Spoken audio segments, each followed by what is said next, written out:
They faced the worst parts of life and had no one to lean on, so they became their own foundation.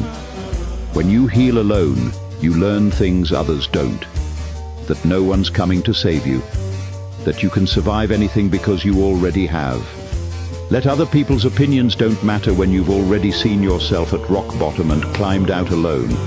These people don't fear abandonment. They've already been abandoned. They don't need validation. They validated themselves. They don't chase anyone. They know whoever's meant to stay will stay. They're dangerous because you can't manipulate someone who's already faced their demons alone.